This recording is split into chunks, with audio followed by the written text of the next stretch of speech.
बहुत अच्छा। अच्छा साहब, सभी रोटरियन फ्रेंड्स को रोटरी नॉर्थ का इस भव्य आयोजन में हार्दिक स्वागत, अभिनंदन, अभिवादन। आज हमारे बीच देश के वरिष्ठ चार्टर्ड अकाउंटेंट भूपेंद्र साहा जी मुंबई से उपस्थित हैं और it is our immense pleasure to have such an eminent personality of national repute between us. We are really obliged to have you, sir. And अभी हम सब लोग जानते हैं कि पिछले 8 महीना से हम लोग कोरोना के चलते आर्थिक स्पेशली फ्रंट पर सब लोग बहुत परेशान हम लोग हुए हैं और ये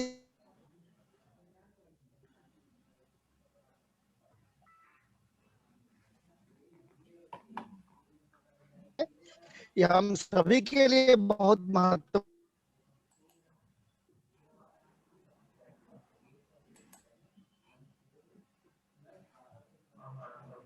है और हम सब लोग कहीं ना कहीं डायरेक्टली इनडायरेक्टली से हम अफेक्टेड ना हो। और सर इसको आगे करें, आगे देखें। धन्यवाद। Thank you very much Rotarian S K Agarwal ji, convener of the today's program. हाँ जी, हाँ। Thank you for your introductory remark.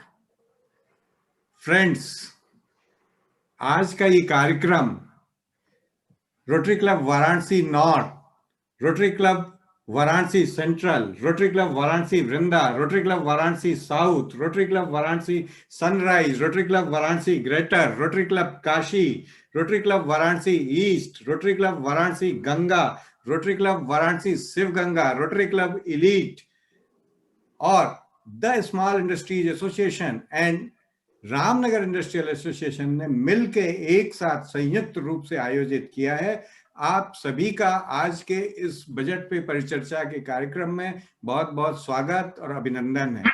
Friends, हम लोगों को सबको उम्मीद थी, पेंडेमिक का दौर था, इस बार बजट में हम सबके ऊपर कुछ न कुछ अतिरिक्त टैक्स जरूर लगाया जाएगा, लेकिन आशा के विपरीत इस बार का बजट शेयर मार्केट ने, उद्योग जगत ने और जन सामान्य ने बहुत अच्छे से लिया है। सबकी आकांक्षाओं पे ये बजट बहुत खरा उतरा है।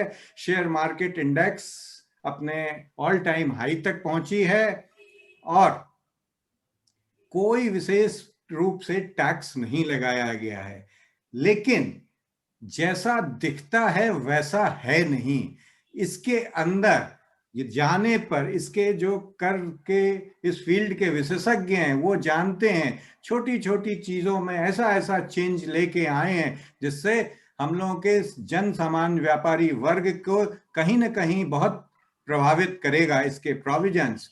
इन सारी चीजों को सुनने समझने के लिए, विस्तृत रूप से समझने के लिए, उसकी टेक्निकल चीजों को समझने के लिए, कैसे हमको प्रभावित कर सकता है, हमें क्या प्लानिंग करनी चाहिए, इन सब चीजों को समझने के लिए हमारे बीच में हमारे अपने एक आपस में बहुत अच्छे से जाना पहचाना नेम सीए भूपेंद्र भाई साहब बॉम्बे से आए हुए हैं। भूपेंद्र भाई, आपका आज की इस मीटिंग में बनारस के सारे रोटरी क्लब्स और small industries association, Ramnagar industrial association, सबकी तरफ से बहुत बहुत स्वागत है, अभिनंदन है, आभार है। मैं आपका विशेष रूप से बहुत शुक्रगुजार हूं कि आपने हम लोगों की इस गुजारिश को एक्सेप्ट किया और कल बजट आया है और आज आपने हम लोगों के बीच में उन सारी चीजों को लेके आने का जो निर्णय लिया, जो हम लोगों को सहयोग दिया, इसके लिए हम आपके आभारी हैं।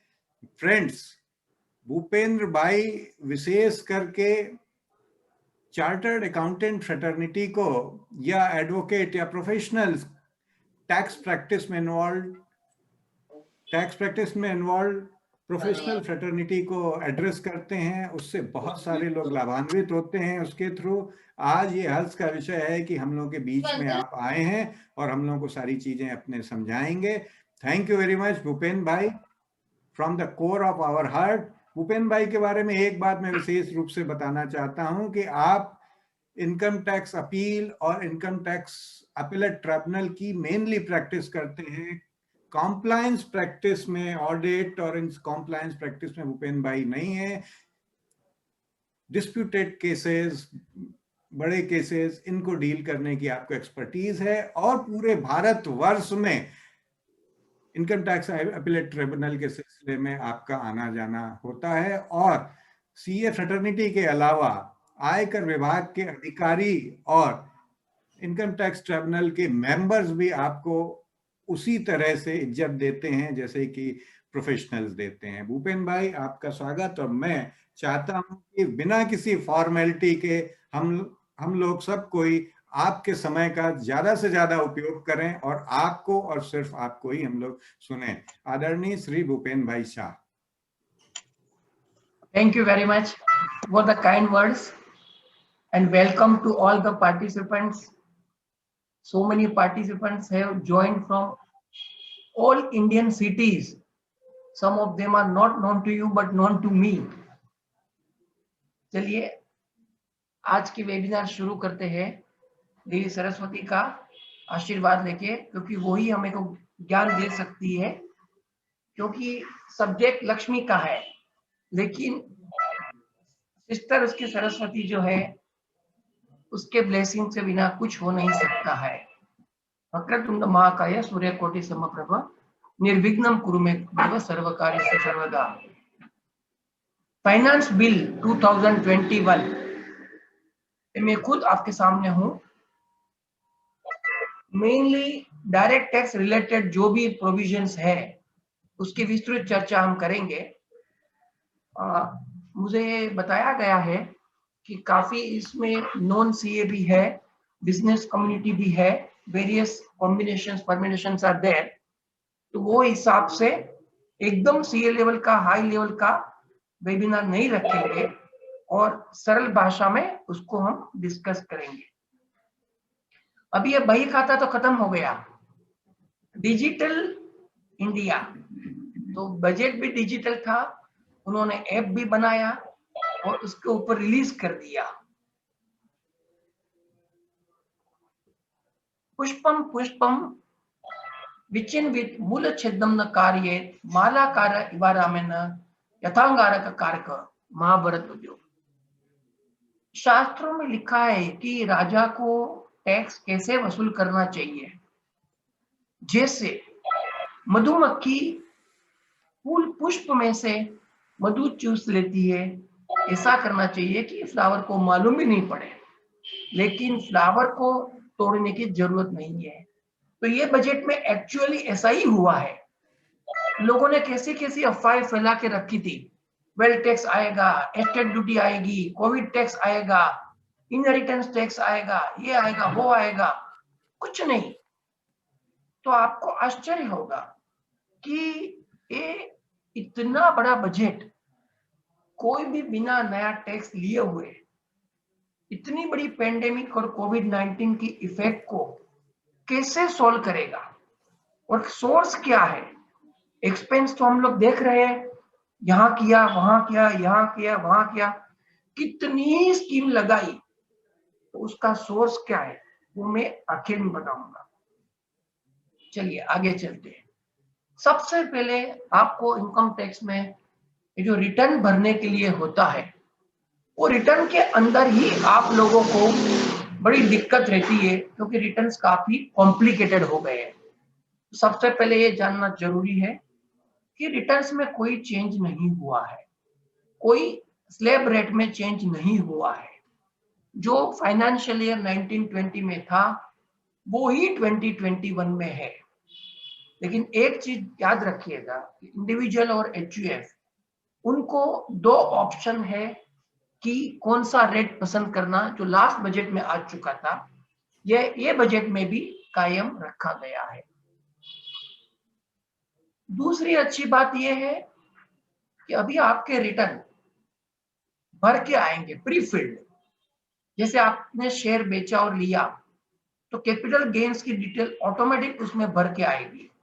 आपको डिविडेंड मिला, पोस्ट ऑफिस से इंटरेस्ट मिला, सैलरी मिली, वो सब ऑटोमेटिक प्री फिल्ड भर के आएगी। आपको बड़ा आश्चर्य होगा कि ऑडिट की लिमिट के बाद 1 महीने तक क्यों रिटर्न भरने के लिए दी गई थी ऑडिट वालों को। इसका भी रीजन यही है कि अभी आप देखिए 15 फरवरी तक आपको लास्ट रिटर्न भरना है, उसमें भी प्री फिल्ड जो भी ऑडिट रिपोर्ट में है वो सब भर के आएगा। देन सैलरी, इंटरेस्ट, वो सब भर के आने के बाद आपको कुछ ज्यादा भरने का स्कोप नहीं रहता है। इसके लिए ईज ऑफ फाइलिंग रिटर्न ऐसा बताया जा सकता है।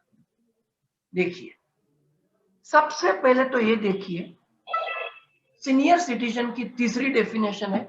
नॉर्मली हम लोग 60 और 80 वाले को सीनियर बोलते थे, अभी उन्होंने एक 75 इयर्स की एक अलग कैटेगरी बनाई। 75 की ऊपर कि जिसको खाली पेंशन मिलता है और बैंक से इंटरेस्ट मिलता है, दो ही चीज ध्यान रखिए, पेंशन और इंटरेस्ट फ्रॉम बैंक, बाकी कुछ नहीं, तो उसको जाके बैंक के अंदर डिक्लेरेशन देना है और कि मेरा इनकम खाली आपका इंटरेस्ट और मेरा पेंशन ही है, जो पेंशन उसके अकाउंट में क्रेडिट होता है।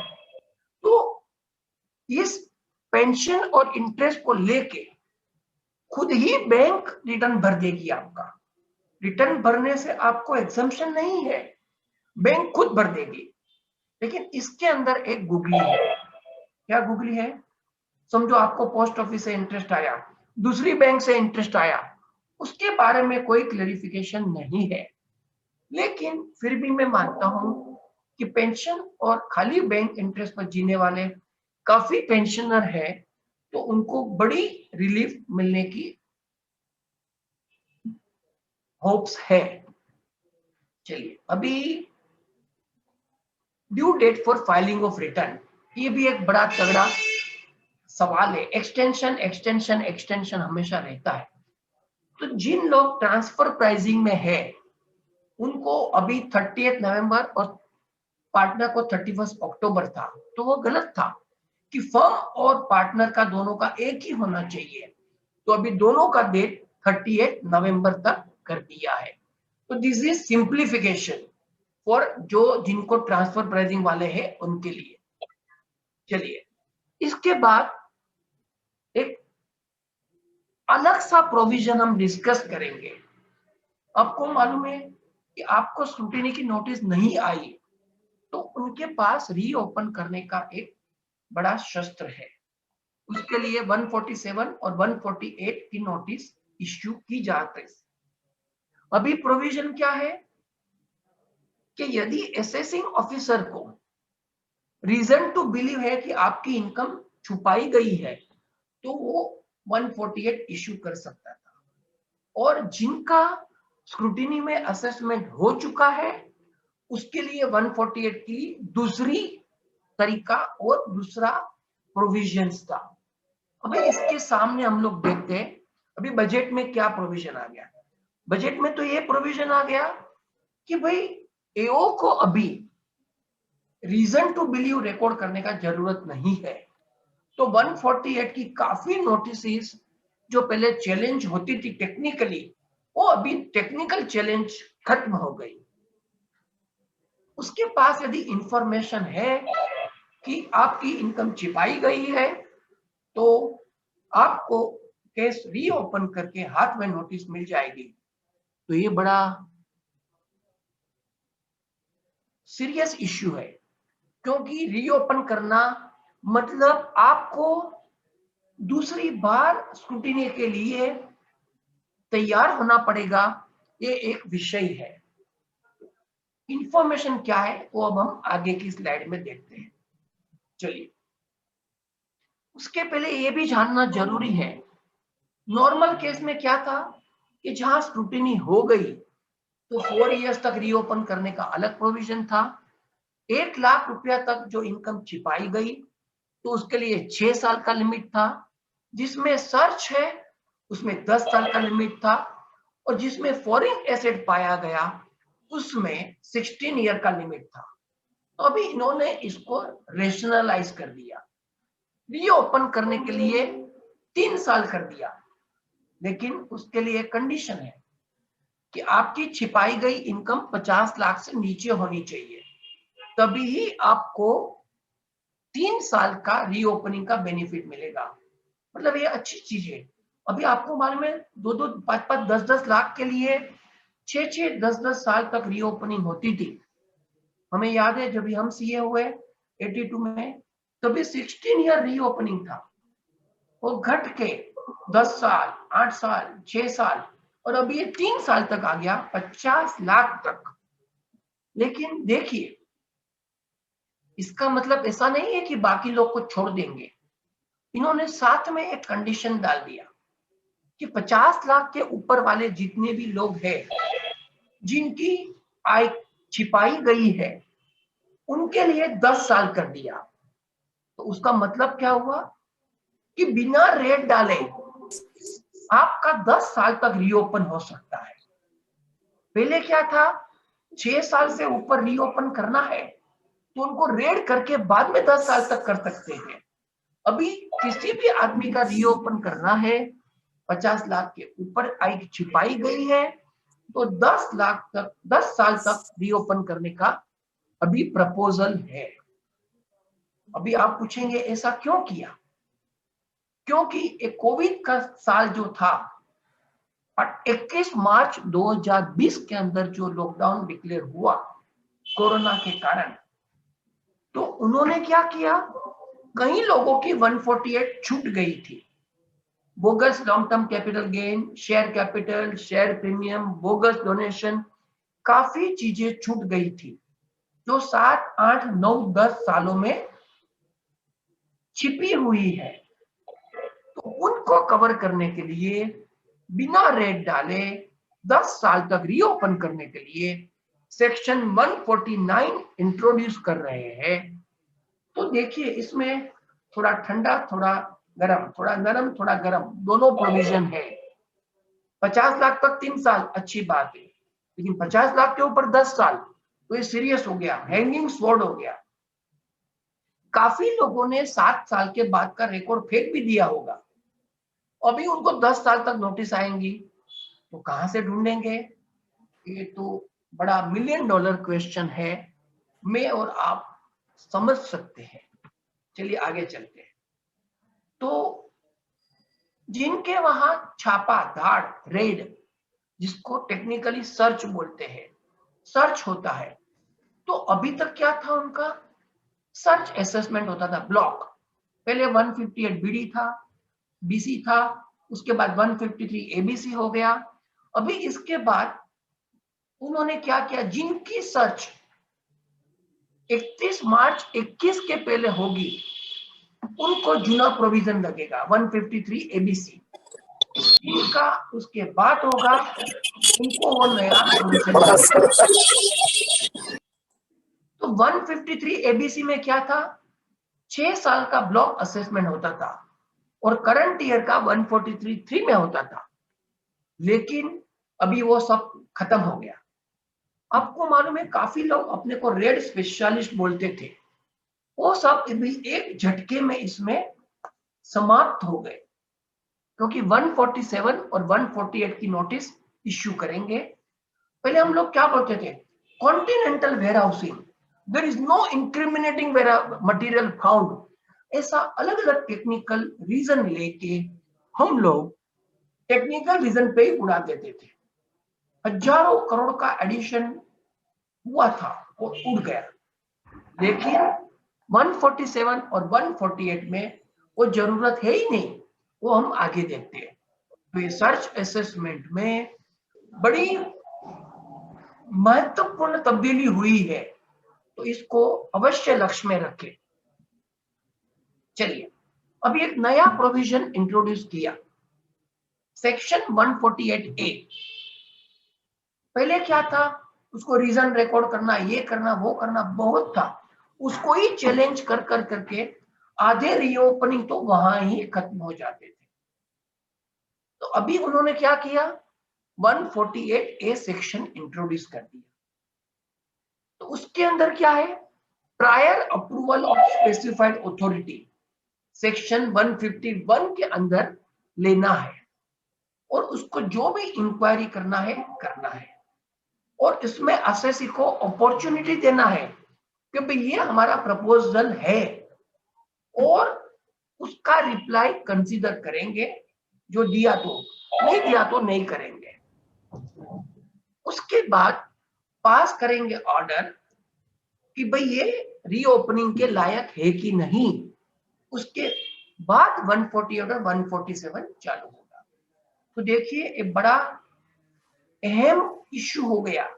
रीओपनिंग नोटिस के ऊपर कितनी चैलेंजेस होती थी वो सब फिनिश्ड हो गए एक झटके में। रिफॉर्म्स, आप तो वाराणसी के हैं और आपकी कंस्टिट्यूएंसी से प्राइम मिनिस्टर इलेक्ट होके जाते हैं, वो जाएंगे, इससे हमारी तमन्ना भी है। लेकिन ये देखिए 148 है, कितना इंपॉर्टेंट अमेंडमेंट है, हम सोचा भी नहीं था। 148 को चैलेंज करने का अभी कोई स्कोप नहीं है। चलिए आगे अभी देखते हैं। मैंने बताया कि रीजन रिकॉर्ड के बदले उसको क्या करना है कि उसको पास इंफॉर्मेशन होना चाहिए कि ये आदमी ने अपनी आय छिपाई हुई है, इनकम कंसील की है। तो क्या हो जाएगा, दो तरीका है। एक तो जिनका सर्च हुआ है, जिनका सर्वे हुआ है, उसकी इंफॉर्मेशन तो उनके पास ऑटोमेटिक है, ठीक है। तो सीबीडीटी इसके बारे में time to time policy formulate करेंगी और वो ऑटोमेटिक 148 के पात्र हो जाएगी। और दूसरा सीएजी, आपको मालूम है आपका स्क्रूटिनी होता है, उसके बाद दो ऑडिट है, एक एजी ऑडिट और उसके बाद दूसरा ऑडिट होता है इंटरनल ऑडिट। तो एजी ऑडिट में जो जो भी डिफेक्ट पाई गई है वो असेसमेंट की जो है, ये असेसमेंट ठीक नहीं हुआ है, वो ऑटोमेटिक रीओपनेबल हो जाएगा, ऐसा अमेंडमेंट है। चलिए नाउ जैसे मैंने बताया कि आईटीओ के पास इंफॉर्मेशन है, तो वो कौन से केसेस में माना जाएगा। जैसे मैंने बताया कि बुक्स ऑफ अकाउंट जिसका इंपाउंड हुआ है, किसी के वहां सर्च हुआ है, किसी के वहां सर्वे हुआ है, और एओ को सेटिस्फाइड होना है with the prior permission of commissioner that कुछ पैसा इनकम वगैरह छिपाया गया है, वो असेसी का है, लेकिन 1 अप्रैल 2021 के बाद। और एओ सेटिस्फाई हो गया, प्रायर अप्रूवल कमिश्नर की मिल गई, तो उसके बाद जो भी बुक सील वगैरह हुई है, तो 1 अप्रैल के बाद उसको इंफॉर्मेशन है ऐसा माना जाएगा। चलिए अभी हम लोग सीधी बात करते हैं, जैसे बाद में मन की बात करेंगे, पहले अभी सीधी बात। सीधी बात क्या है, आप रिटर्न फाइल करते हैं, उसके बाद क्या होता है, इंटीमेशन आता है 143(1) में, उसमें भी बड़े भरपूर घोटाले होते हैं, अनाप शनाप एडजस्टमेंट होके आते हैं, आप कंटाल जाते हैं, 154 भी नहीं करते हैं और आपका एडिशन होके डिमांड नोटिस हो जाती है, अब 154 करो तो भी नहीं होता है।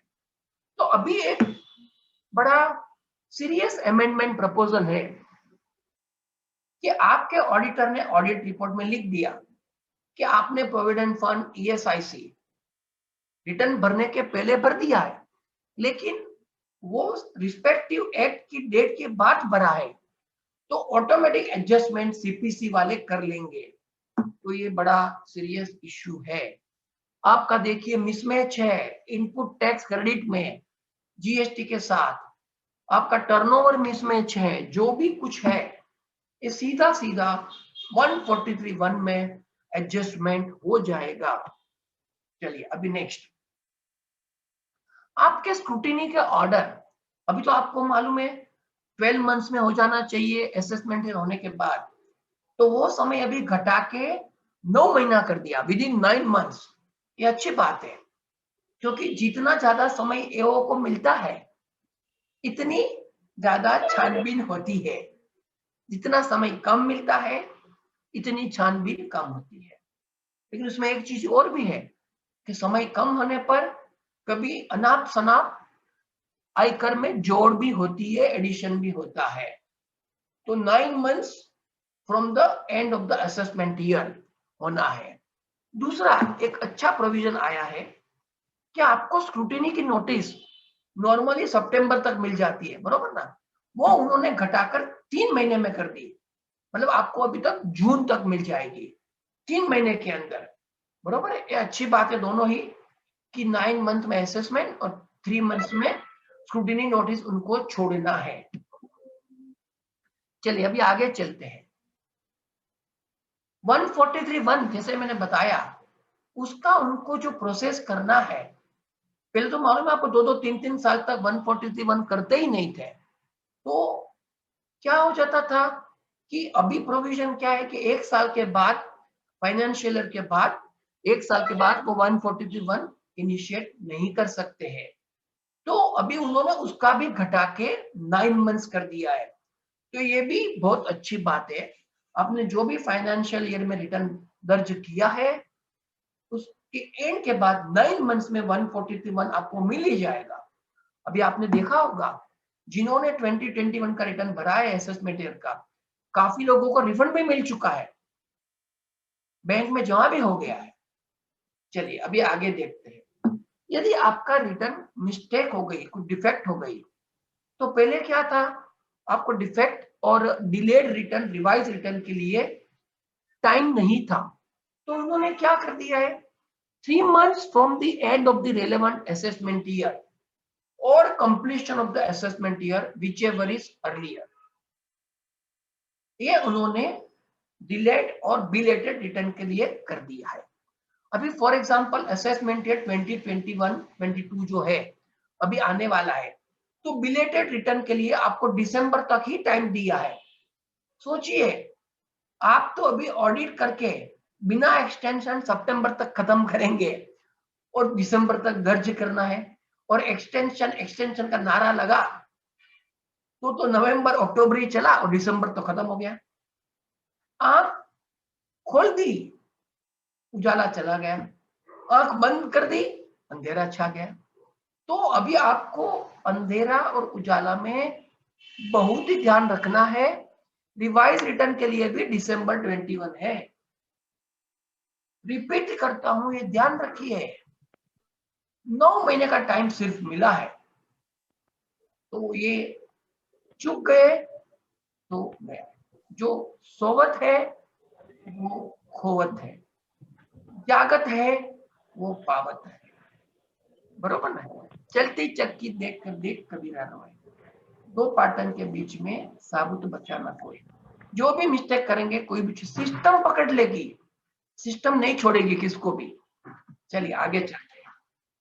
ट्रस्ट, अभी इनकी निगाहें ट्रस्ट पे बहुत है, क्योंकि ट्रस्ट पे डिस्ट्रस्ट हो गया है। ट्रस्ट मतलब विश्वास, बरोबर ना। तो ट्रस्ट पे अविश्वास क्यों हो गया, क्योंकि काफी लोगों ने ट्रस्ट का दुरुपयोग भी किया है। तो अभी इन्होंने एक सबसे पहला फायदेमंद चीज देखते हैं। हमेशा पहला पॉजिटिव चीज देखना चाहिए, बाद में नेगेटिव, एक्सेप्ट कोविड। कोविड में उल्टा है। चलिए इसमें क्या किया उन्होंने, सेक्शन 1023C के अंदर यूनिवर्सिटी, एजुकेशन इंस्टीट्यूशन, हॉस्पिटल जो भी 1 करोड़ तक एग्जम्प्ट थे, उनको 5 करोड़ तक अभी टैक्स फ्री हो गया। ये बहुत बढ़िया है, क्योंकि 1 करोड़ की लिमिट कितने सालों के पहले थी। अभी 1 करोड़ का ट्रस्ट तो कोई सरवाइव भी नहीं हो पाएगा रिसिप्ट वाला, तो उसकी लिमिट बढ़ा के 5 करोड़ कर दी। मतलब जो भी 1023C के अंदर है, छोटी छोटी स्कूल है, हॉस्पिटल है, कॉलेज है, उनको 5 करोड़ तक एग्जम्पशन है इनकम से। लेकिन मैं 3 बार बोलूंगा, रिपीट करके 3 बार, 1, 2 और 3, उनको रिटर्न भरना आवश्यक है। क्यों? क्योंकि वो लोग देखना चाहते हैं कि आपने रिटर्न में टर्नओवर सही दिखाया कि नहीं, नहीं तो आपका एग्जम्पशन चला जाएगा, बरोबर है। अच्छा, दूसरा, ट्रस्ट वालों को डबल बेनिफिट मिलता था एप्लीकेशन और कैलकुलेशन का, वो अभी देखते हैं। फॉर एग्जांपल, किसी को वॉलंटरी कंट्रीब्यूशन मिला कि भाई ये डायरेक्ट, भाई ये आप कैंसर पेशेंट के लिए ही रखना है, तो आपको वो फंड जो भी अलाउड सिक्योरिटीज है उसके अंदर ही इन्वेस्ट करना है, आप दूसरी जगह इन्वेस्ट नहीं कर सकते। दूसरा, आपने कॉर्पस में से खर्च किया तो अभी वो उसको एप्लीकेशन नहीं मानेंगे। क्योंकि सेम वे आपने कॉर्पस में से खर्च किया तो वो तो आपका कैपिटल है, आपको इनकम जो आपकी रिसीप्ट है उससे खर्च करना है। सिमिलरली आपने लोन और बोरोइंग है वो एप्लीकेशन ऑफ इनकम नहीं माना जाएगा। जिस साल में आपने रीपेमेंट किया वही साल में आपको उसको एप्लीकेशन माना जाएगा। कई ट्रस्ट में लॉस होती है तो वो डिडक्शन और लॉस जो है वो कैरी फॉरवर्ड नहीं होगा, क्योंकि फाइनेंस मिनिस्टर ने क्या बताया कि ये आपका कोई बिजनेस नहीं है। कितने ट्रस्टों ने 8-8, 10-10 साल तक कैरी फॉरवर्ड किया और लॉस का सॉर्ट ऑफ किया, तो वो उन्होंने खत्म कर दिया। तो ट्रस्ट का प्रोविजन बहुत सूक्ष्म दृष्टि से आपको अभ्यास करना है। इसमें बड़ी बड़ी चेंजेस आई है और कहीं भी एक स्टेप भी चूक गए तो बड़ी इनकम टैक्स लायबिलिटी आने की आशंका है। तो ट्रस्ट में आप पूरा ट्रस्ट रख के पढ़िए। चलिए अभी नेक्स्ट, सैलरी वालों के लिए 2-3 चेंजेस हुए। नंबर 1, कहीं वो लोग क्या करते थे, एम्प्लॉइज प्रोविडेंट फंड, ये जो सोशल मीडिया में लिखते हैं ना व्हाट्सएप में पूरा दिन, वो व्हाट्सएप यूनिवर्सिटी के पीएचडी लोग उल्टा सुल्टा बहुत लिखते हैं। खुद ज्ञान नहीं है लेकिन अज्ञान का बात करते हैं सुबह में उठ के। तो ऐसा अज्ञान उन्होंने बांटा कि पीपीएफ का इंटरेस्ट भी टैक्सेबल हो गया। मैं बोला भैया तू पढ़ पहले, ये एम्प्लॉइज प्रोविडेंट फंड मतलब ईपीएफ है, पीपीएफ नहीं है। कई एम्प्लॉय लोग क्या करते थे कि ज्यादा पैसा कटवा के वो लोग एक्स्ट्रा भरते थे एम्प्लॉइज प्रोविडेंट फंड में, that was allowed to them. तो उनका बड़ा बड़ा इंटरेस्ट टैक्स फ्री मिलता था। तो उनको 2.5 लाख के ऊपर जो इंटरेस्ट मिलेगा वो उनको एग्जम्पशन से बाहर निकाल दिया है, क्योंकि उसमें 8.4% टैक्स फ्री इनकम है, अपने को 7.4 है पीपीएफ में, तो that will not be available for exemption. चलिए अभी आगे, कोविड-19 का जमाना है, कहां घूमने को जाएगा, कहीं भी नहीं। लेकिन उनका लीव ट्रैवल कंसेशन जो है उसके बदले कैश वाउचर दिए। आपको मालूम है लॉर्ड केन्स, उनका प्रिंसिपल क्या था, एक आदमी का खर्चा दूसरा आदमी का इनकम है। सेम वे उनको कैश दे दिया लीव ट्रैवल अलाउंस, उससे वो कोई गुड्स और सर्विस भी खरीदी कर सकता है, लेकिन उसमें एक कंडीशन है कि उसको वो ही गुड्स लेना है जिसके अंदर 12% का जीएसटी मिनिमम रेट है और ऊपर का है। ओके, उसके नीचे वाला लिया तो उसको एग्जम्पशन नहीं मिलेगा। और दूसरा कंडीशन है कि 36,000 तक ही अलाउड है और 1/3 of the expenditure which ever is less. तो ये सब अच्छी बात है, थोड़ा अच्छा है, थोड़ा स्ट्रिक्ट है। आगे चलते हैं, टैक्स ऑडिट। अभी ये एक्सटेंशन का इतना बवाल हुआ तो फाइनेंस मिनिस्टर बोलती है कि भाई आपको मैं पूरा ही एक्सटेंशन दे देती हूँ, ऑडिट से ही आपको रिहा कर देती हूँ, चलिए आ जाइए। तो उन्होंने क्या बताया कि अभी जिन लोगों का 5 करोड़ का टर्नओवर था और जिनका 5% से नीचे कैश इनकम और कैश एक्सपेंडिचर नहीं है, उनको टैक्स ऑडिट नहीं था, तो वो लिमिट बढ़ा के 10 करोड़ कर दी। मैं तो मानता हूं कि जो होलसेलर है अभी आयरन एंड स्टील, उसका 3% का जीपी नहीं है, तो 5% का कैश एक्सपेंडिचर और इनकम कहां से करेगा। तो 10 करोड़ तक 2-3 एंटिटी करेगा, वो हर एक में ऑडिट से बाहर निकल जाएगा। बाकी लोगों को जिनका 5% के ऊपर कैश एक्सपेंस और इनकम है, उनका वही 1 करोड़ है। तो this is a good step. इसमें काफी लोग इनकम टैक्स 44 AB के ऑडिट से निकल जाएंगे। चलिए अभी नेक्स्ट, प्रोफेशनल लोग, doctor, chartered accountant, architect, solicitor, कोई भी जो भी प्रोफेशन में है, उनको इंडिविजुअल एचयूएफ और पार्टनरशिप है तो ही उनको 44 ADA का 50 लाख तक 50% का बेनिफिट मिलेगा। उन्होंने एलएलपी क्रिएट की है तो नहीं मिलेगा। क्यों? क्योंकि एलएलपी के अंदर कंपलसरी मेंटेनेंस ऑफ बुक्स है। आपकी बुक्स मेंटेन है तो आप प्रिजम्पटिव में कैसे जा सकते हो?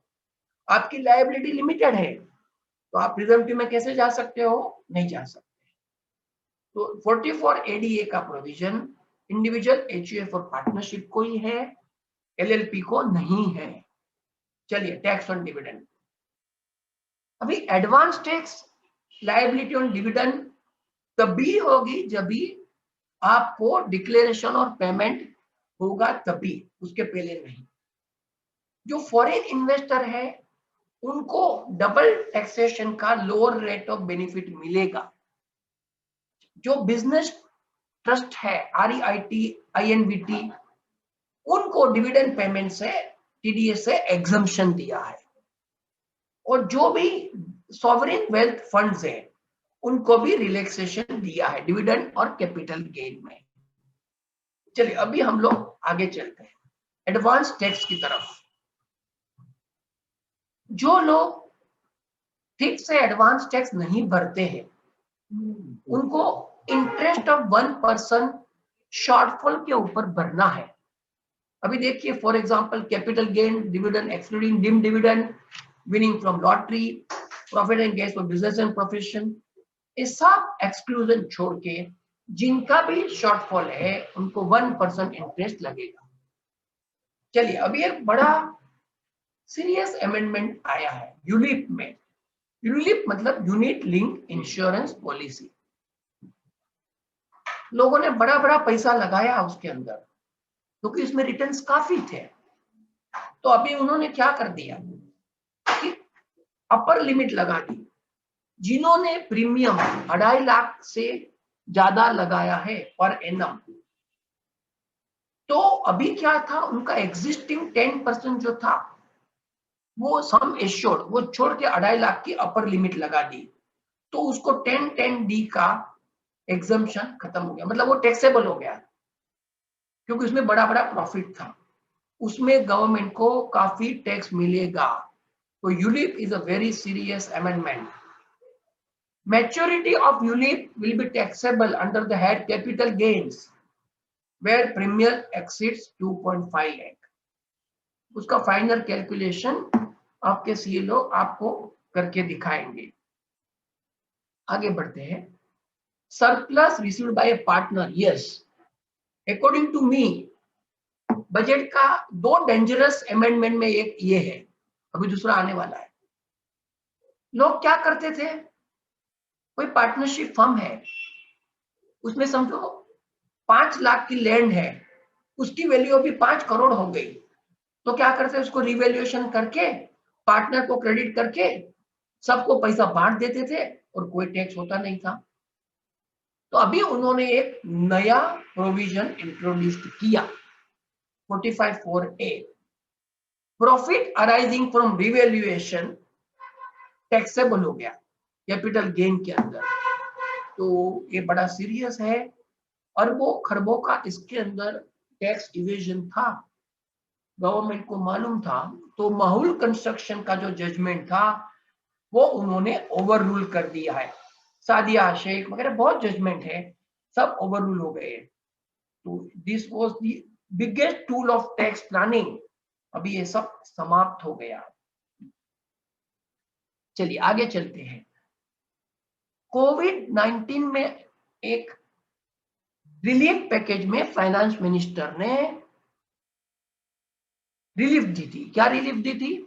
क्या आप बिल्डर से फ्लैट खरीदते हैं कि बिल्डर आपको फर्स्ट सेल करता है, तो 43 CA के अंदर जो भी स्टैंप ड्यूटी वैल्यू है, तो 10% के बदले 20% को 2 करोड़ तक के फ्लैट है, उसमें कोई इंक्वायरी नहीं होगी।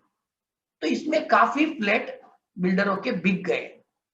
तो उसकी टाइम लिमिट अभी बढ़ा के उन्होंने जून तक कर दी है। तो 33/2001 अलॉटमेंट ऑफ 2 करोड़ यूनिट इसको बढ़ा दी है। ठीक है, 33/2021। और सेम रिलीफ परचेजर को भी मिलेगी, क्योंकि परचेजर भी स्टैंप ड्यूटी से नीचे खरीद रहा है, तो उसको भी सेम रिलीफ मिल जाएगी। और दूसरा खतरनाक अमेंडमेंट है गुडविल का। लोग क्या करते थे, फॉर एग्जाम्पल मैं कोचिंग क्लास हूं, मेरा प्रोप्राइटरी कंसर्न है, मेरा कैपिटल खाली 1 लाख रुपए का है, मैं बोलूंगा मेरा गुडविल 100 करोड़ का है, मेरा कैपिटल में क्रेडिट किया 100 करोड़, सामने गुडविल बना दिया 100 करोड़ और उसके ऊपर डेप्रिसिएशन लेते थे।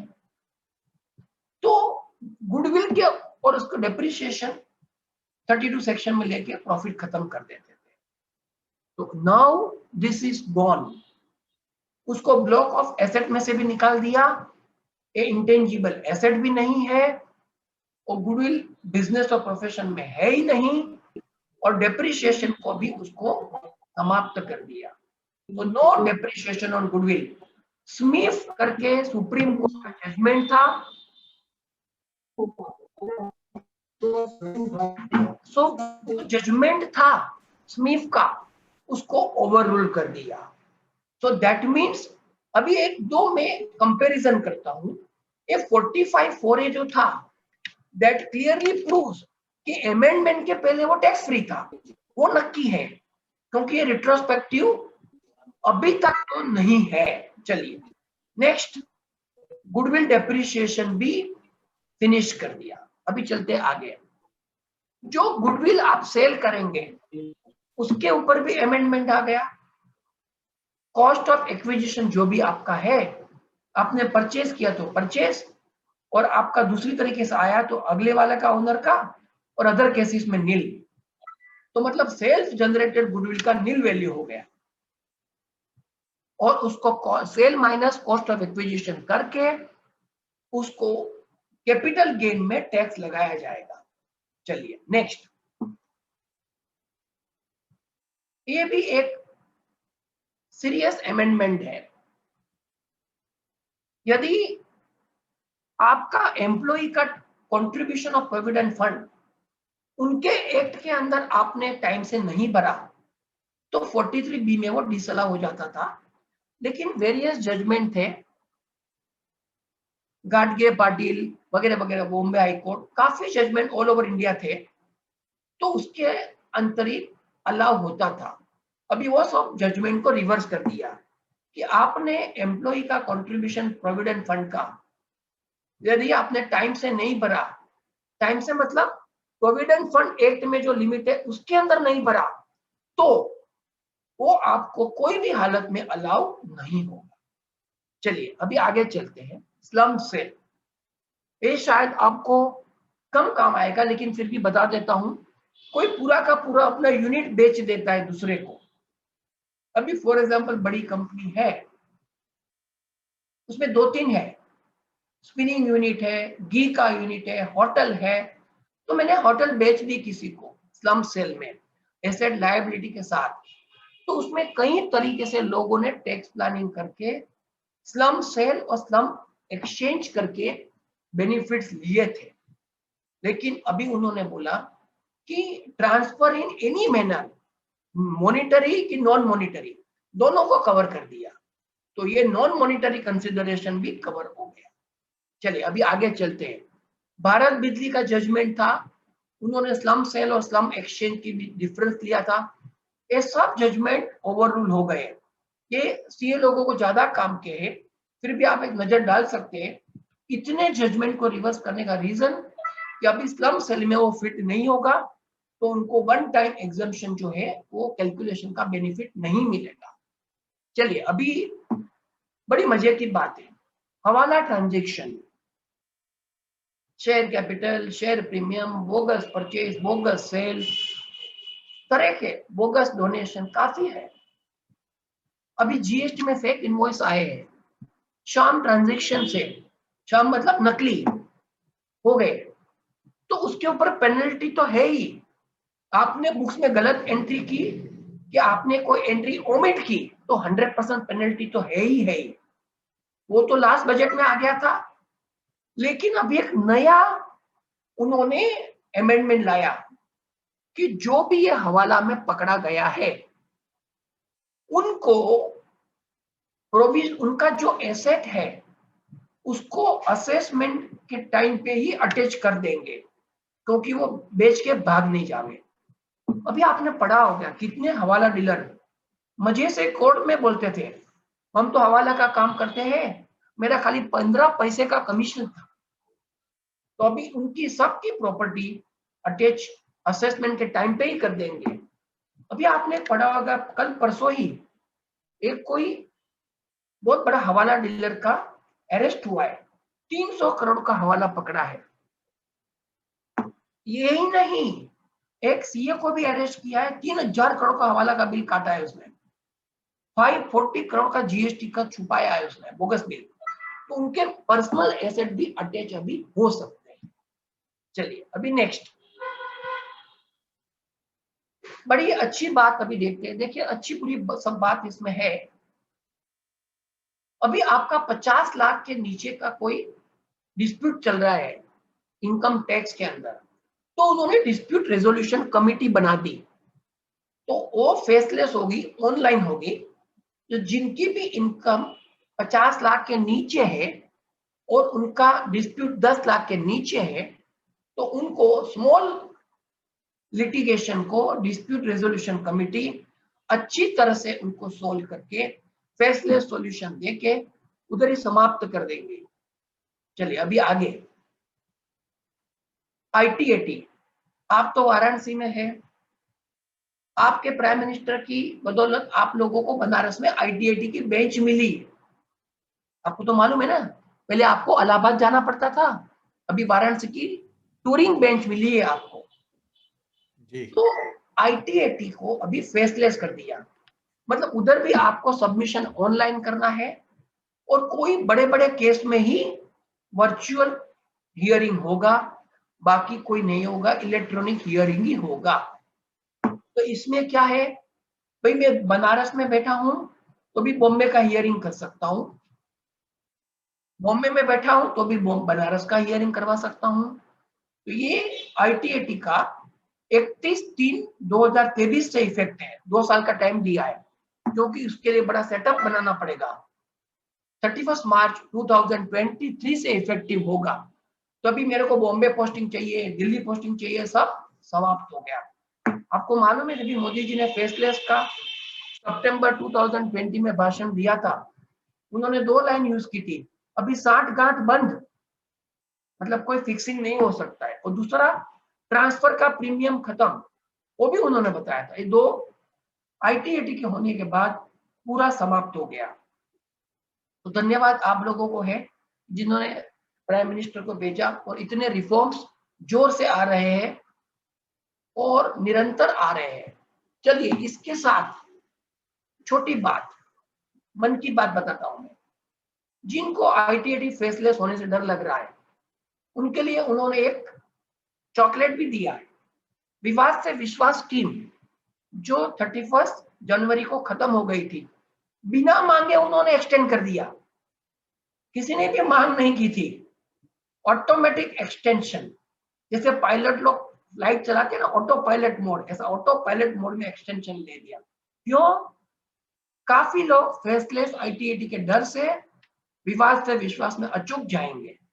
अभी कौन से केस में जाना नहीं जाना वो मेरे को ऑनलाइन मत पूछिएगा, पर्सनली पूछिएगा, ठीक है।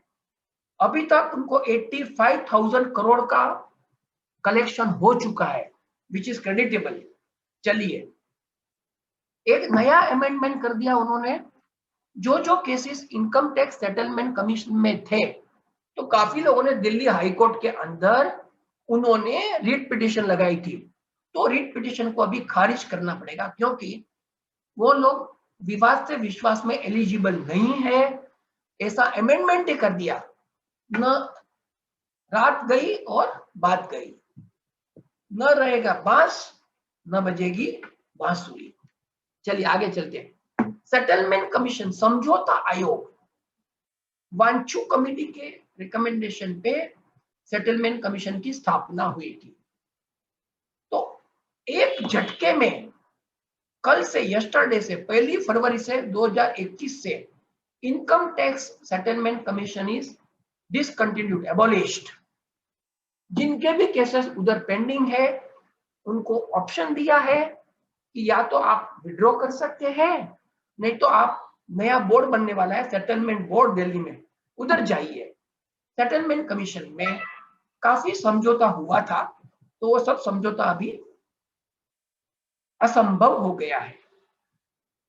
चलिए देखिए, इतना कम था।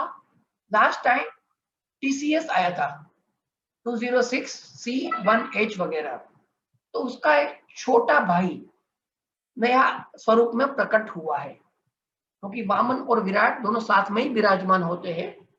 तो लास्ट टाइम विराट हो गया, तो अभी वामन स्वरूप आ गया है कि हर परचेजर को 50 लाख के ऊपर पेमेंट किया सेलर को, तो क्या करना है, जैसे ही उसको आया तो उसको 10 करोड़ के सेम प्रोविजन है, 10 करोड़ के ऊपर लास्ट ईयर में टर्नओवर है, 50 लाख के ऊपर परचेज का पेमेंट किया, तो उनको भी टीडीएस काटना है 194Q, लेकिन कभी से, 1 जुलाई से।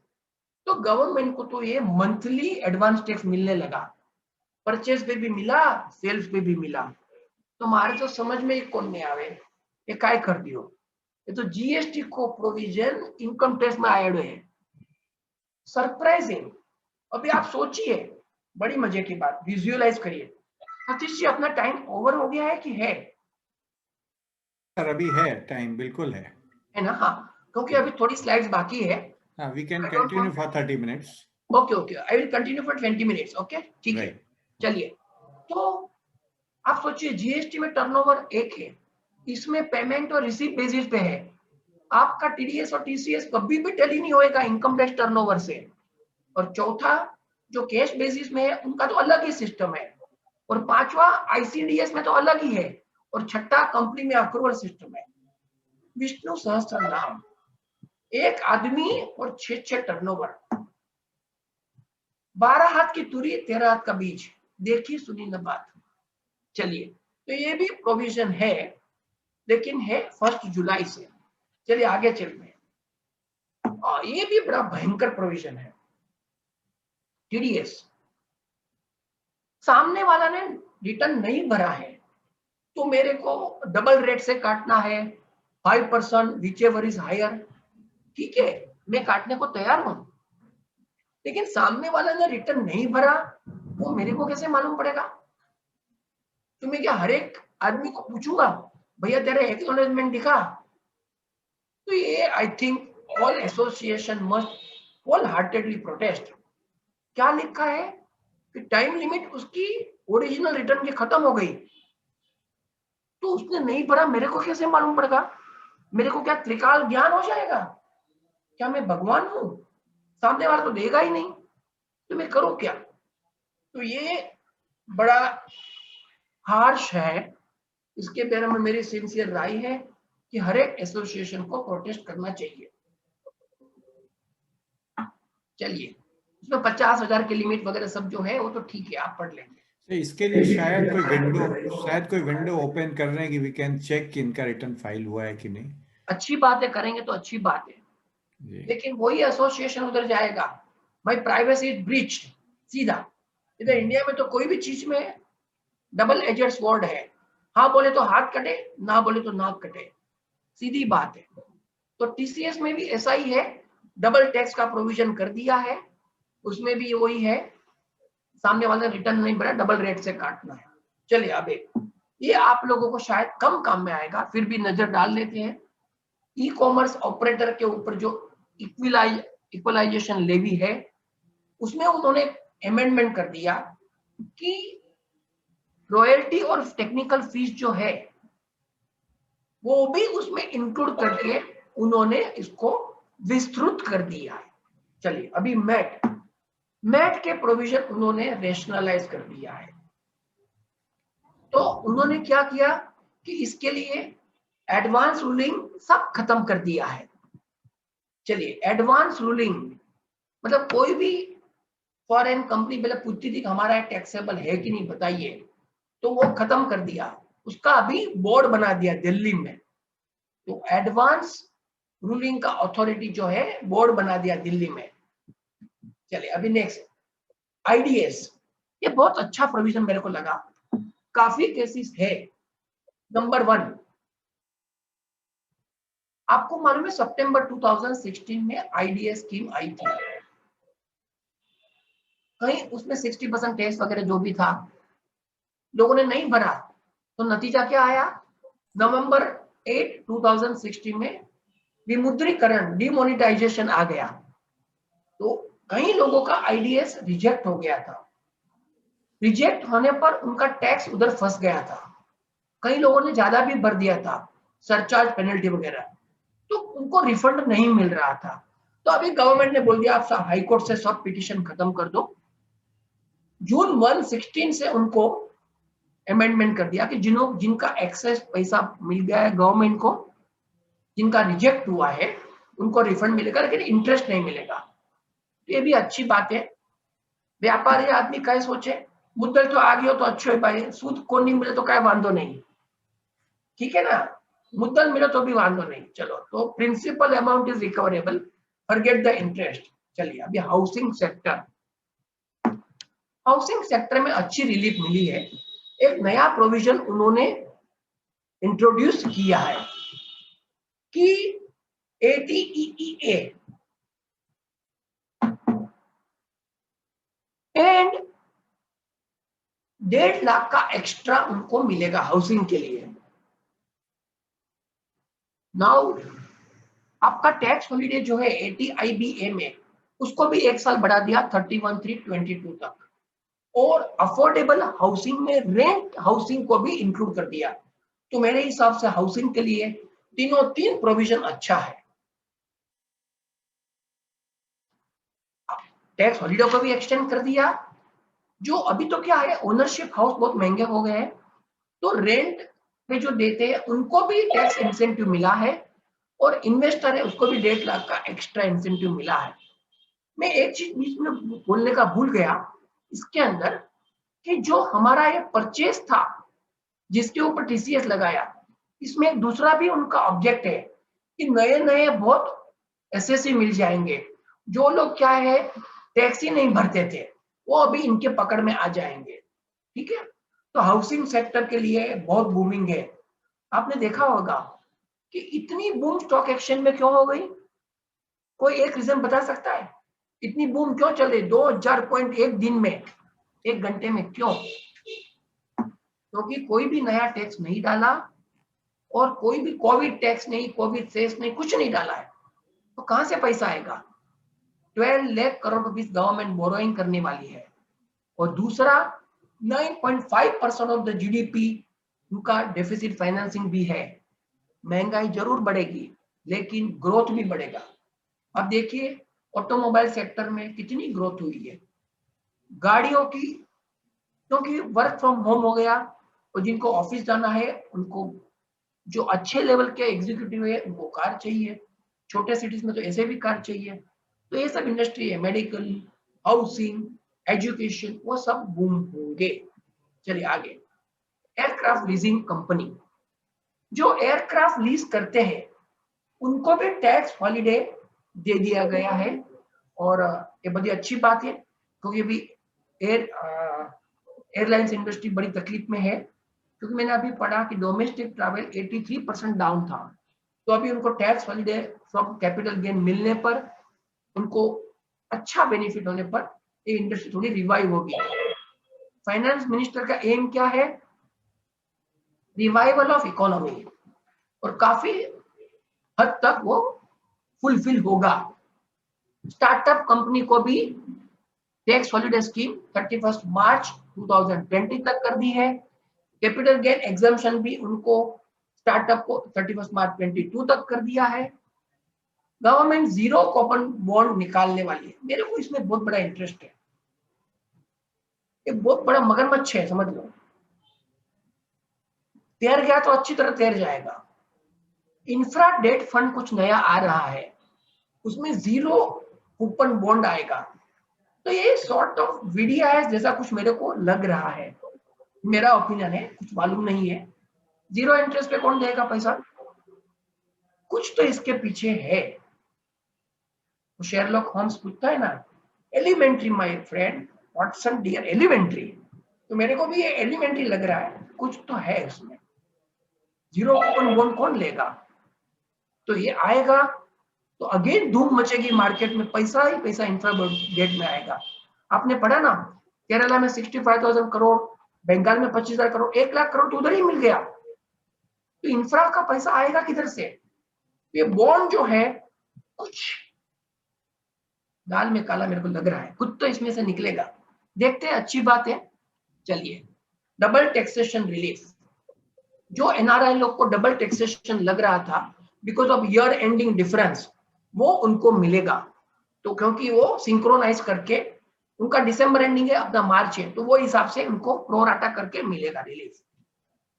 चलिए, अभी एक अच्छी बात है, जीएसटी ऑडिट संपूर्ण नेस्त नाबूद कर दिया। लोग बोल रहे थे जीएसटी ऑडिट का लिमिट, टाइम बढ़ाओ, टाइम बढ़ाओ। मैडम जी ने बोल दिया मैं टाइम पूरा ही बढ़ा देती हूँ, आप करो ही मत। इसका परिणाम गंभीर होने वाला है। मैं तो ऑडिटर नहीं हूं, बता देता हूं, मैं ऑडिटर भी नहीं हूं, लेकिन अन्वेषक जरूर हूं। मैं यह बोलना चाहता हूं, जो कच्चे पक्के रिटर्न सेल्फ डिक्लेरेशन से अपलोड हो जाएंगे जीएसटी में, उसका नतीजा क्या होगा? जीएसटी का स्टाफ खुद ही आपके वहां सर्वे के बहाने ऑडिट के नाम से आते हैं। आपको मालूम है क्या होता है? 25 करोड़ डिक्लेयर करो, 20 करोड़ डिक्लेयर करो, ऐसा बात करते हैं। और उसके बाद क्या होता है सब आपको मालूम है। तो मेरे को तो क्या है, घर देखा ना, ऑफिसर को फेसलेस में घर पे आ गए। तो मेरा स्ट्रॉन्गेस्ट ऑब्जेक्शन है, मेरा तो खुद का टैक्स ऑडिट होता है लेकिन जीएसटी ऑडिट नहीं होता है, आप चिंता मत करिए क्योंकि जीएसटी ऑडिट से नीचे हूं मैं। लेकिन जीएसटी ऑडिट होना करदाता के लिए बेनिफिशियल है, क्योंकि एक रिफाइंड डाटा अपलोड होता है तो उसमें छलनी से छाल के जाता है ना, जो भी है स्क्रीनिंग होके जाता है। नहीं तो हैरेसमेंट इसमें बहुत होने वाला है, वो मेरा गारंटी है। आप मेरे को अगले साल याद करेंगे कि ऑडिट का दुष्परिणाम क्या आने वाला है, नहीं नो ऑडिट का। ठीक है, I am not speaking on behalf of any practitioners of GST audit, as a SSC I am telling you कि ऑडिट होना चाहिए। चलिए आगे, ये नया एक आया है, इसके ऊपर बहुत पीएचडी लोग जो है ना, पुल हिम डाउन, पीएचडी मतलब पुल हिम डाउन, खुद जाने नहीं लवलेश और लगा के बैठा गुरु का वेश। तो सब संत साधु ऐसे ही है, ब्रांडेड साधु बन जाते हैं सब लोग। अपना एक इंस्टाग्राम पे अकाउंट खोल देंगे और 10,000 फॉलोअर है। अरे भैया, तू तो तेरा फॉलो नहीं करता है, दूसरे को क्या फॉलो तेरे बनाता है? तो एक गुरु बिना ज्ञान आवे नहीं, ऐसा शास्त्रों में लिखा है। तो मैंने इसकी डीप स्टडी की। मैं इनडायरेक्ट टैक्स में जीरो हूँ, गर्व से बोलता हूँ जीरो, क्योंकि मेरे को समझ में ही नहीं आया कभी इनडायरेक्ट टैक्स क्या होता है। लेकिन ये एग्रीकल्चरल सेस, इंफ्रा सेस जो लगाई है पेट्रोल और हाई स्पीड डीजल से, ये मेरा वर्किंग नहीं है सर जी, ये बड़े एक्सपर्ट लोग का वर्किंग है। देखिए, टोटल ड्यूटी अभी तक ये था और आज ये है। बताइए मेरे को, भाव कम हुआ कि बढ़ा? हर एक में 5-10 पैसा कम ही हुआ है। लेकिन इन लोग तो बता दिए सबको, हमें तो लूट लिया मिल के हुस्न वालों ने, सबको लूट लिया पेट्रोल में, ऐसा बोलते हैं। अरे भाई, कहां लूट है? 3-4 पैसा कम ही हुआ है। ठीक है, चलिए। तो मेरे हिसाब से अनब्रांडेड, ब्रांडेड, डीजल सब मेरी, ये कुछ स्टडी किया, बहुत मेरा दिमाग इसके ऊपर व्यस्त था और मैं खुद व्यग्र भी हो गया था कि ये क्या हो गया। बाद में थोड़ी शांति हुई कि नहीं, इसके कारण कुछ नहीं है, ये rationalization of agri infra duty है। सेम वे मैंने देखा कि आप देखेंगे तो इसके ऊपर 100 रुपया है, बेसिक कस्टम ड्यूटी 7.5 है, तो 107.5 हो गई। उसके ऊपर एक सेस लग गई तो 2.6 हो गया, सब मिला के इतना हो गया। तो टोटल ड्यूटी कम्स टू 10.1875। तो इतना बड़ा कोई बवाल करने की जरूरत नहीं है। चलिए, तो इसी के साथ पारी समाप्ति की घोषणा। और मेरा हमेशा प्रिंसिपल है कि इंडियन रेलवे की माफी, भले ही लेट आएगी लेकिन टाइम से पहुंचना जरूरी है। बहुत बड़े एयरलाइन वाले बोलते थे ना, और डेस्टिनेशन इज 99% एक्यूरेसी, टाइम से पहुंचती है। फ्लाइट लेट उड़ती है लेकिन मेकअप कर लेती है।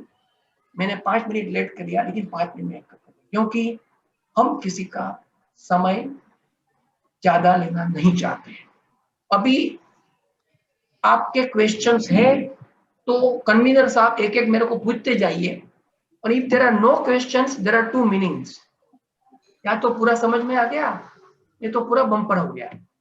तो दो में से कौन सा है आपको डिसाइड करना है, और क्वेश्चन है तो पूछ लीजिए। सतीश जी बोलिए। Thank you very much Bhupen bhai, आपने इतने अच्छे से बजट के इस क्लिष्ट प्रोविजंस को हम लोग को समझाया, बताया, इतने आराम से स्लाइड्स के माध्यम से आपने इतनी जल्दी इतनी सारी स्लाइड्स तैयार कर ली। कल बजट आया और आज आपने सारी तैयारी की, आपको बहुत बहुत धन्यवाद। मैं अब फ्रेंड्स, मैं आप लोगों से कहूँगा कि आप लोग कुछ क्वेश्चन पूछ लें, 1 बाय 1 एक करके एक अपना हैंड रेज करें और क्वेश्चन पूछें। मिस्टर हेमंत चांडक जी हैं, वो ट्रस्ट के बारे में भूपेन भाई जानना चाहते हैं कि ये प्रोविजंस जो आपने बताए थे वो एक बार बहुत ब्रीफ में जो चेंजेज आए हैं उसको बहुत ब्रीफ में फिर से रिपीट यदि आप कर सकें तो। मैं एक चीज में आपको बताना भूल गया, पहली बात तो कि ये पावर पॉइंट प्रेजेंटेशन आपको अभी 5 मिनट में ही मिल जाएगा, तो आप भी खुद पढ़ सकते हैं, ये कोई सीक्रेट नहीं है, ये गवर्नमेंट डॉक्यूमेंट आपको ही मिल जाएगा। लेकिन इसको चना कुरमुरा की माफी बांटिएगा मत, आप ये खुद के लिए रखिएगा, क्योंकि क्या है, हम भी ह्यूमन बीइंग है, हमारी कोई क्षति छुपाना चाहते हैं तो उसको प्रकट मत करना। वही मेरा आशय है। लेकिन मेरा बोलना इतना ही है कि ट्रस्ट के अंदर 2-3 चीज घोटालेबाजी होती थी कि लोग लॉस दिखा के कैरी फॉरवर्ड करते थे, वो बंद हो गया। कॉर्पस के अंदर जो एप्लीकेशन ऑफ इनकम माना जाता था वो नहीं होगा, और तीसरा लोन का भी एप्लीकेशन नहीं माना जाएगा, रिपेमेंट को ही लोन माना जाएगा। तो ये चीज आप समझ लीजिए। फिर भी आपको चाहिए तो एक अच्छा सा ट्रस्ट का राइटअप मेरे पास में है, लंबा सा, ये पावर पॉइंट में तो खाली पॉइंट ही होते हैं, वो मैं आपको साथ में अटैच करके दे दूंगा, ठीक है? तो that will benefit you more, with explanation in figure है उसमें। ओके, थैंक यू भूपेन भाई। होप कि हेमंत जी आपका क्वेश्चन का जवाब मिल चुका होगा। नेक्स्ट क्वेरी है रत्नेश जैन जी की। हाँ जी भूपेन भाई नमस्कार, मैं वाराणसी से रत्नेश जैन। Yes yes. एक चीज अभी आप बता रहे थे कि बीडीआईएस के सिमिलर एक कोई चीज छुपी हुई है जिसमें आपको बीडीआईएस के जैसा भाव उत्पन्न होता है, तो जरा सा इसके ऊपर प्रकाश डालें आप। लैला को देखो तो मजनू की आंख से। तो हमने तो वो तरीके से देखा है कि भाई इसमें कुछ होएगा, जीरो कूपन में कौन देगा पैसा, तो कुछ इसमें आएगा ऐसा लगता है। बाद में बॉन्ड निकलेंगे तो बॉन्ड की स्कीम में कुछ आएगा, जो भी बॉन्ड में भरेगा नहीं पूछा जाएगा, ऐसा कुछ कुछ आएगा। वो आता है ना, कुछ कुछ होता है, ऐसा कुछ है इसमें। और दिल वाले दुल्हनिया ले जाएंगे बाद में, ठीक है जी, धन्यवाद। आशावाद रखने का जी, देखो, हर एक निराशा में आशा छुपी हुई है ना। जी जी। कोविड कितना भी है, ग्लोबल है, अपन इंडिया तो बहुत अच्छा है, मैं तो कितने लोगों से संपर्क में हूँ, सबसे बेस्ट परफॉर्मेंस इंडिया का है अभी कोविड में। तो निश्चिंत रहिए, निर्भय आत्मनिर्भर रहिए, ठीक है? बोलिए जी। और भूपेन भाई अगला क्वेश्चन आए उसके पहले मैं एक अपना क्वेश्चन आपसे रेज करना चाहता हूँ सर। एओपी और versus partnership form tax rate, partnership form में फ्लैट टैक्स सरचार्ज है, whereas in case of AOP, which is in certain cases as good as partnership, उस केस में इंडिविजुअल की टैक्स रेट लगती है और सेस जो है बढ़ता चला जाता है। तो फिर आपको कोई पार्टनरशिप और एलएलपी बनाने से मना तो नहीं करता है, लेकिन उसमें रेम्यूनरेशन और इंटरेस्ट का प्रॉब्लम होता है जी, वो सब है जी। हर एक की अपनी प्लस में। अभी देखिए डिविडेंड डिस्ट्रीब्यूशन टैक्स नहीं है, लेकिन डिविडेंड टैक्स है, तो कंपनी को खोलेगा आदमी, एलएलपी खोलेगा, you can withdraw the amount, वो तो है। मेरे को आशंका थी कि बजट में न्यूट्रलाइज हो जाएगा, लेकिन कोविड-19 के कारण उन्होंने कुछ टच नहीं किया है, पूरा का पूरा ब्लैंक छोड़ दिया है। वो हमको पूरा शुक्रगुजार होना चाहिए कि कोई भी तरीके का प्रभार इसके ऊपर डाला नहीं गया है। सर इससे रिलेटेड एक और cross question, already existing AOP है, can we convert it into partnership? नहीं, एओपी और पार्टनरशिप कन्वर्जन के लिए एग्जम्पशन मेरे ख्याल में तो कोई नहीं है। नहीं, वो जो भी है individual to company, partnership to company, company to LLP, वो सब है, लेकिन ऐसा कोई नहीं है। ये थोड़ा सा डिस्पैरिटी ऑफ रेट्स है। मानता हूं मैं। आप ऐसे देखेंगे तो इंडिविजुअल जो है हमारे पास 5 करोड़ वाले 42% टैक्स भरते हैं। हाँ हाँ हाँ, तो है ना, हाई नेट वर्थ इंडिविजुअल, वो तो है ही है। थैंक यू भूपेन भाई। Any other question, any other question, any other member? मेरा अभी लास्ट लाइन बता देता हूँ सर। प्रदीप जालान जी हैं। हाँ जी, प्रदीप जालान जी एक क्वेश्चन करना चाहते हैं। मेरा एक छोटा सा क्वेश्चन है, नॉट इनकम टैक्स रिलेटेड। मेरा क्वेश्चन ये है कि ये सेस या काउंटर वेलिंग ड्यूटी जो लगाते हैं, ये अलग से मतलब रेट में ही क्यों नहीं ऐड कर दी जाती? क्या ये सेस और काउंटर वेलिंग ड्यूटी स्टेट कॉफर में जाती है या सेंट्रल कॉफर? तो जैसे मैंने बताया उसका बाइफर्केशन है दोनों का, सेंट्रल और स्टेट का। तो सेस तो जब भी जीएसटी हुआ तभी ये सब डिसाइड हो चुका है। वन नेशन वन टैक्स के बाद ये डिसीजन हो चुका है। तो सेस क्या इसमें लगाते हैं? कस्टम ही बचा है जो इंडिपेंडेंट ऑफ जीएसटी है। तो सेस जो लगाते हैं वो सिर्फ स्टेट को न देने की वजह से के लिए लगाते हैं या? लेकिन अल्टीमेटली अपना तो टैक्स वही रहने वाला है। Why actually we should not bother about state और सेंटर, बिकॉज़ अपने को तो टैक्स से मतलब है। अपने को तो क्या है, रोटी से काम है, टप टप से काम नहीं है अपने को तो, बरोबर। बेसिकली लास्ट ईयर ये बड़ी चर्चा का विषय था कि इतनी ज्यादा सेस परसेंटेज क्यों कर दिया गया, तो उसके पीछे यही एक्सप्लेनेशन आई, क्योंकि whole money will go to the central. ठीक है भाई, जिस गली में तेरा घर ना उबालना, तो क्या जाना होता है? मैं उधर जाऊं ही क्यों? जी जी, सीधी बात है ना। चलिए, एनी क्वेश्चन? और I summarise my last line of the day. Life Satish, I would like to ask a Alok question. Barnwal ji Bhadohi carpet industry से बिलोंग करते हैं। अच्छा, हाँ बोलिए। हाँ, मैं तो भदोही। सर अभी आपने फर्म के प्रॉपर्टी असेट के बारे में कुछ बताया था कि जैसे 30 साल पहले कोई प्रॉपर्टी ली गई है, उसका उस समय वैल्यूएशन क्या था, आज क्या? जरा थोड़ा इस पे फिर से अगर कुछ बता सके। देखिए, फॉर एग्जांपल आपकी 20 साल जुनी है फर्म, बरोबर है, इसके अंदर 1 लाख का प्रॉपर्टी है मान लीजिए, और आज उसका 1 करोड़ वैल्यू है। तो पहले क्या करते थे लोग, उसका बुक में वैल्यूएशन 1 करोड़ दिखा के पार्टनर को क्रेडिट कर देते थे, बरोबर है। वो नया पार्टनर आएगा, वो 1 करोड़ लेके आएगा और जूने वाले को बांट देते थे, और 1 रुपया टैक्स नहीं भरते थे। तो वो अभी टैक्सेबल हो गया। मतलब जो भी नया पार्टनर आएगा या आउटगोइंग जो पार्टनर जाएगा 1 करोड़ लेकर के, तो वो टैक्सेबल हो जाएगा उसका। Yes sir. Thank you.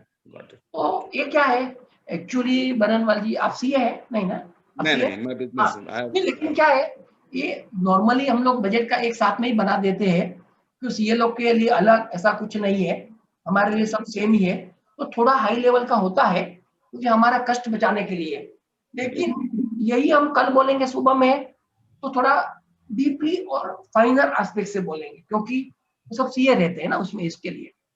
तो थोड़ा भी इसमें कुछ क्षति रह गई वो मेरी है, कोई आपकी नहीं है, वो मेरा नम्र निवेदन है, ठीक है ना? Thank you.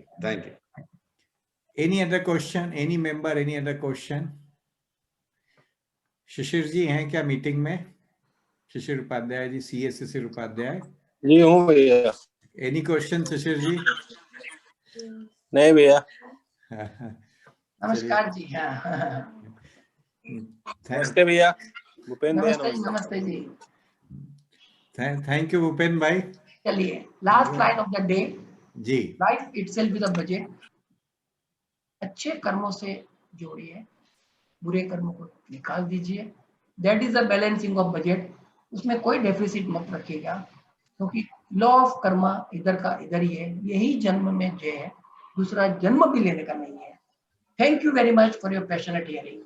C you physically in the Banaras, बाबा की मेहरबानी के लिए। Okay, thank you, thank you very much Bhupen bhai, आपने इतने आसान शब्दों में इतने क्लिष्ट बजट को हम लोगों को सबको बताया और सबके सवालों का जवाब दिया। आपको बहुत बहुत धन्यवाद। आप इसी तरह से हम लोग के बीच में बराबर आते रहें और जब जब हम लोगों को कोई परेशानी हो हम लोग को जरूर बोलें।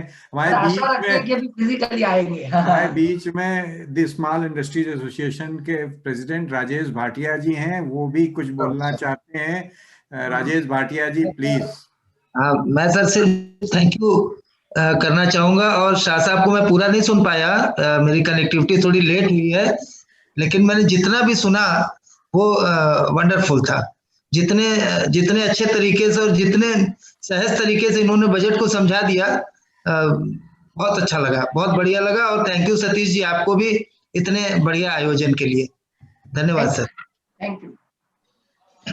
थैंक यू मेंबर्स, आप सबको इस प्रोग्राम से जुड़ने के लिए और इससे लाभान्वित होने के लिए हम लोग समय समय पे सारे रोटरी क्लब बनारस के, स्मॉल इंडस्ट्रीज एसोसिएशन और अदर एसोसिएशन मिलके इस टाइप के बराबर आयोजन करते रहते हैं। आप सबसे उम्मीद है कि इसी तरह से हम लोगों के संग जुड़ते रहें, जिससे कि हमारा आपस में डेवलपमेंट हो सके, फायदा हो सके। Thank you very much. Thank you Bhupen bhai, special thanks to you. Bye bye, good night. Thank you. Good night, thank you.